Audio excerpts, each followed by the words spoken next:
రాజేంద్ర ప్రసాద్ బీహార్ రాష్ట్రంలో సివాన్ జిల్లాలోని జర్దాయ్ గ్రామంలో 1884లో డిసెంబర్ 3న జన్మించాడు.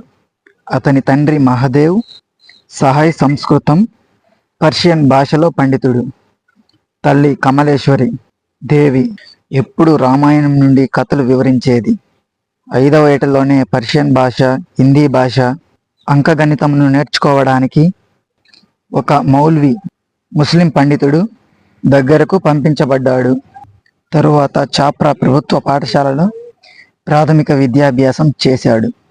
12 సంవత్సరాల వయసులోనే రాజ్వంశీ దేవిని వివాహం చేసుకున్నాడు.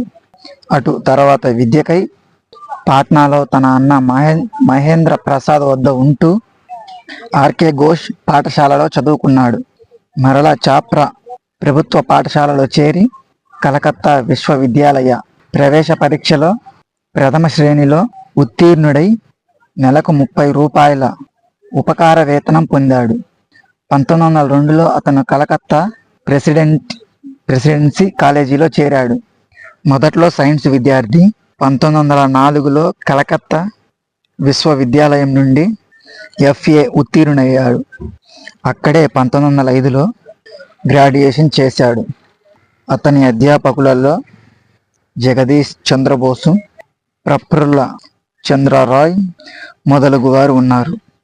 అతడి మేధాశక్తికి ఒక ఎగ్జామినర్ ప్రభావితుడై అతడి పరీక్ష జవాబు పత్రంపై పరీక్షకుని కంటే పరీక్షితుడు గొప్పవాడు అనే వ్యాసం రాశాడు. తరువాత అతను సాంఘిక శాస్త్రంపై మక్కువ పెంచుకొని అటువైపు తన దృష్టిని మలిచాడు. 1915లో కలకత్తా విశ్వవిద్యాలయంలో ఆర్థిక శాస్త్రంలో MA ప్రథమ శ్రేణిలో ఉత్తీర్ణుడయ్యాడు. BL ఆ తర్వాత ML పూర్తి చేసి డాక్టరేట్ కూడా పొందాడు. రాజేంద్ర ప్రసాద్ చదువుకున్నప్పుడు తన అన్నతో కలిసి ఈడెన్ హిందూ హాస్టల్లో నివసించేవాడు. అన్నతో కలిసి స్వదేశీ ఉద్యమాన్ని నడిపించాడు.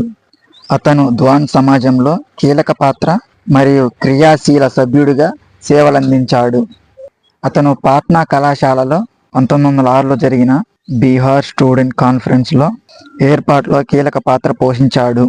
భారతదేశంలో మొదటిసారి ఏర్పడిన ఈ సంస్థ చంపారణ్ ఉద్యమం, సహాయ నిరాకరణోద్యమంలో ముఖ్య పాత్ర పోషించాడు.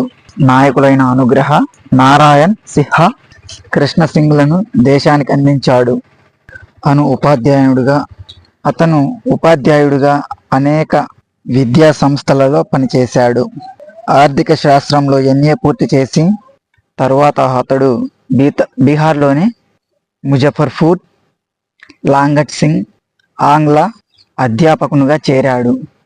తరువాత ఆ సంస్థకు ప్రధానాచార్యునిగా తన సేవలందించాడు. తరువాత 1909లో కలకత్తాలోని రిప్పన్ కళాశాలలో న్యాయవాద విద్యను అభ్యసించే సమయంలో అతని ఉద్యోగాన్ని వదిలి వెళ్ళాడు. అతడు ఆ కళాశాలలో న్యాయవాది విద్య అభ్యసించేటప్పుడు కలకత్తా సిటీ కళాశాలలో ఆర్థిక శాస్త్ర అధ్యాపకునిగా పనిచేశాడు. 1915లో మాస్టర్ ఆఫ్ లా పరీక్షకు హాజరై ప్రథమ శ్రేణిలో ఉత్తీర్ణుడయ్యాడు. బంగారు పతకాన్ని కూడా పొందాడు. 1937లో అలహాబాదు విశ్వవిద్యాలయం నుండి న్యాయ శాస్త్రంలో డాక్టరేట్ డిగ్రీని పొందాడు. 1911లో కాంగ్రెస్లో చేరాడు. కానీ అతని కుటుంబం పరిస్థితి ఏమంత బాగోలేదు. కుటుంబం తన సహాయానికై ఎదురు చూస్తున్న తరుణంలో స్వాతంత్ర్య సమరంలో పాల్గొనేందుకు అన్నగారిని అనుమతి అడిగాడు. అందుకు అతడు ఒప్పుకోకపోవడం వలన 1916లో బీహార్, ఒడిశా రాష్ట్రాల హైకోర్టులో చేరాడు. తరువాత 1917లో అతను పాట్నా విశ్వవిద్యాలయంలోని సెనేట్ సిండికేట్లో మొదటి సభ్యునిగా నియమితుడయ్యాడు. బీహార్లో సిల్క్ టౌన్గా ప్రసిద్ధిగాంచిన భగల్పూర్లో న్యాయవాద ప్రాక్టీస్ను చేపట్టాడు. ఏదైనా విచారణ జరుగుతున్నప్పుడు తన వాదనకు వ్యతిరేకంగా ఎవరైనా ఉదాహరణలు చూపలేనప్పుడు న్యాయమూర్తులు రాజేంద్ర ప్రసాద్ని ఉదాహరణ ఇవ్వమని అడిగేవారు. న్యాయవాదిగా జీవితాన్ని ప్రారంభించిన అనతి కాలంలోనే స్వాతంత్ర్య పోరాటంపై ఆకర్షితుడయ్యాడు. రాజేంద్ర ప్రసాద్ 1906లో మొదటిసారి కలకత్తాలో నిర్వహించిన భారత జాతీయ కాంగ్రెస్ వార్షిక సమావేశాల ద్వారా సంబంధాన్ని పెంచుకున్నాడు. ఆ సమయంలో అతడు కలకత్తాలో విద్యాభ్యాసం చేస్తూ ఆ కార్యక్రమంలో స్వచ్ఛంద సేవకుడిగా చేరాడు. రెండవసారి వార్షిక సమావేశాలు జరుగుతున్న సమయంలో అతడు భారత జాతీయ కాంగ్రెస్లో చేరాడు. 1916లో లక్నోలో జరిగిన భారత జాతీయ కాంగ్రెస్ సమావేశాలలో మహాత్మా గాంధీని కలిశాడు. చంపారణ్లో జరుగుతున్న నిజ నిర్ధారణ కమిటీలోనికి తనతో పాటు స్వచ్ఛంద కార్యకర్తగా రావాలని మహాత్మా గాంధీ అతనిని కోరాడు.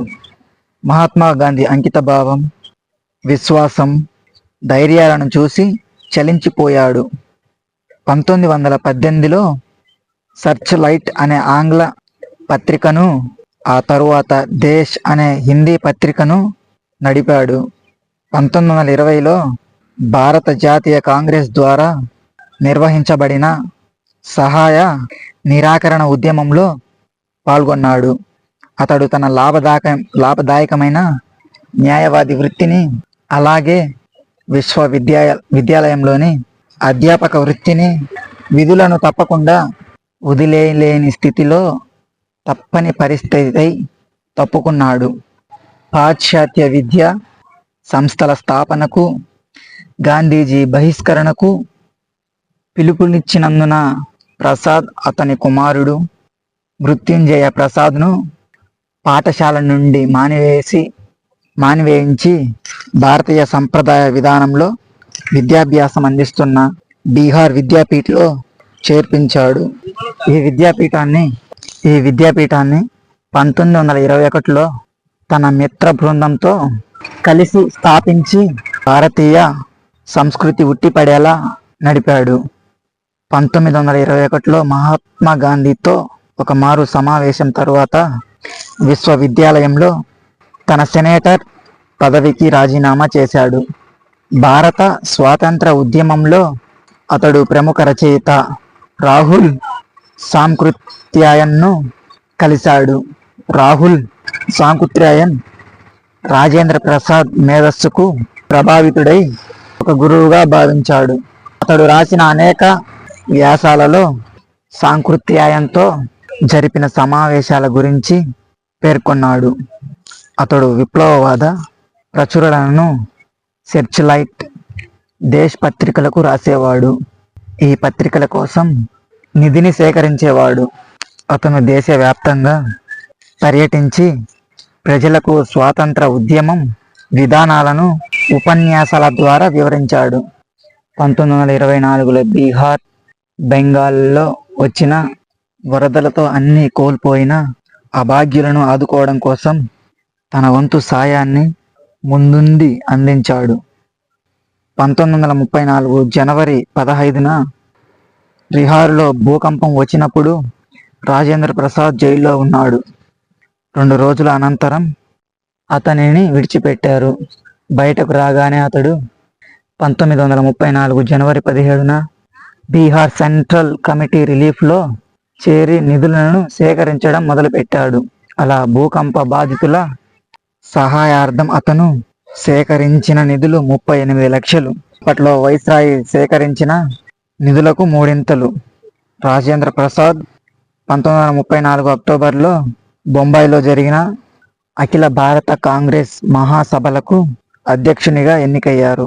అలాగే 1939లో నేతాజీ సుభాష్ చంద్రబోస్ రాజీనామా చేసిన తరువాత 1947లో ఇంకోసారి మొత్తం 3 సార్లు ఆ పదవిని చేపట్టాడు. 1942 ఆగస్టు 8న క్విట్ ఇండియా తీర్మానాన్ని కాంగ్రెస్ బొంబాయిలో ప్రవేశపెట్టింది. ఈ సందర్భంగా అనేక మంది స్వాతంత్ర ఉద్యమంలో అరెస్టు చేయబడ్డారు. స్వాతంత్ర ఉద్యమకారులను అరెస్టు చేయబడ్డారు. అతనిని పాట్నాలోని సదాకత్ ఆశ్రమం వద్ద అరెస్ట్ చేసి బాంకీపూర్ కేంద్ర కారాగారానికి తరలించారు. దాదాపు 3 సంవత్సరాల పాటు జైలు శిక్ష తరువాత 1945 జూన్ 15న విడిచిపెట్టారు. 1946 సెప్టెంబర్ 2న ఏర్పడిన తాత్కాలిక ప్రభుత్వం జవహర్లాల్ నెహ్రూ నాయకత్వంలో 12 మంది మంత్రులను ఎంపిక చేసింది. అందులో రాజేంద్ర ప్రసాద్ ఆహారం, వ్యవసాయ శాఖకు మంత్రిగా పనిచేశాడు. తరువాత 1946 డిసెంబర్ 11న రాజ్యాంగ సభకు అధ్యక్షుడిగా ఎన్నికయ్యాడు. తరువాత జిపి కృపలాని కాంగ్రెస్ అధ్యక్షునిగా రాజీనామా చేసిన తరువాత 1947 నవంబర్ 17న కాంగ్రెస్ అధ్యక్షుడిగా బాధ్యతలు స్వీకరించాడు. భారత స్వాతంత్రం వచ్చిన 2.5 సంవత్సరాల తరువాత 1950 జనవరి 26న స్వతంత్ర భారత రాజ్యాంగం ఆమోదించబడినది. రాజేంద్ర ప్రసాద్ను మొదట రాష్ట్రపతిగా ఎన్నుకున్నారు.